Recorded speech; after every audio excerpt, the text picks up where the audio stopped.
অভ্যুত্থানের পর এমন পুলিশি রাষ্ট্র কোনো গণতান্ত্রিক মানুষই প্রত্যাশা করে না। পুলিশ ক্ষমতার অপব্যবহার করে গণহারে এই মামলা করেছে। মামলা দিয়ে আন্দোলন দমন করার এমন ঘৃণিত উপায় আমরা বিগত আওয়ামী ফ্যাসিস্ট সরকার হাসিনা সরকারের আমলে দেখেছি।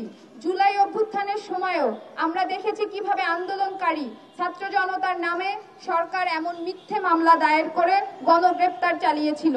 5 আগস্ট হাসিনা সরকারের ভারতে পালিয়ে যাওয়ার পরে যে নতুন বাংলাদেশ জনগণ প্রত্যাশা করেছিল, সেখানে ধর্ষণ বিরোধী একটা গণতান্ত্রিক ও ন্যায্য আন্দোলনে নৃশংস পুলিশি হামলা, মিথ্যা মামলা দায়ের মতো অগণতান্ত্রিক আচরণ বাংলাদেশের লড়াকু ছাত্রদের মনে প্রচন্ড ক্ষোভের জন্ম দিয়েছে। অভ্যুত্থানের পর এমন পুলিশি রাষ্ট্র কোনো গণতান্ত্রিক মানুষই প্রত্যাশা করে না।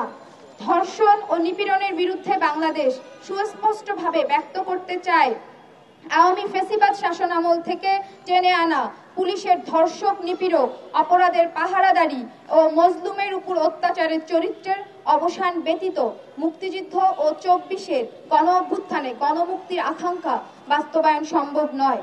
তাই আন্দোলনের সংগঠকদের বিরুদ্ধে মিথ্যা ও অন্যায্য মামলা প্রত্যাহার, নারী আন্দোলনকারী সহ একাধিক আন্দোলনকারী শারীরিকভাবে নিপীড়ন এবং শান্তিপূর্ণ ও ন্যায্য আন্দোলনে অতিরিক্ত বল প্রয়োগ করা পুলিশ কর্মকর্তা এসি মামুনের অপসারণ ও তদন্ত সাপেক্ষে